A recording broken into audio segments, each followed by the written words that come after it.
ఉన్నారు? ఈరోజు మనం చాకో లావా బ్రెడ్తో ప్రిపేర్ చేసుకుందామండి. టేస్ట్ అయితే ఆసమ్, అసలు మాటలు లేవు. ముందు మీరు ట్రై చేయండి అంతే. దానికోసం మనం బ్రెడ్ పీసెస్ని నేను చూపించే విధంగా కట్ చేసుకొని ఒక కళాయిలో కొంచెం గీ వేసుకొని లైట్గా ఫ్రై చేసుకొని సైడ్ పెట్టేసుకోండి. మళ్ళీ అదే ప్యాన్లో 1 కప్ మిల్క్ వేసుకొని 3 టేబుల్ స్పూన్ షుగర్ వేసుకొని బాగా దగ్గరికి మరగబెట్టేసుకోండి. అది మరిగిన తర్వాత 2 టేబుల్ స్పూన్ కోకో పౌడర్లోని వాటర్ వేసి నేను చూపించే విధంగా కలిపేసుకొని దగ్గరికి మరిగిన తర్వాత అంటేనండి 2 పీసెస్ తర్వాత కొంచెం చాకో లావా వేసుకొని మీ దగ్గర ఏ నట్స్ అయితే ఉన్నాయో అప్లై చేసుకొని వేడిగా తినండి.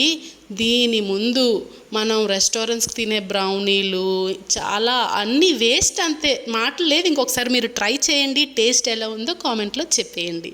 నా వీడియో కనుక మీకు నచ్చినట్టుంటే లైక్ చేసి సబ్స్క్రైబ్ చేసేయండి. Thank you. బాయ్.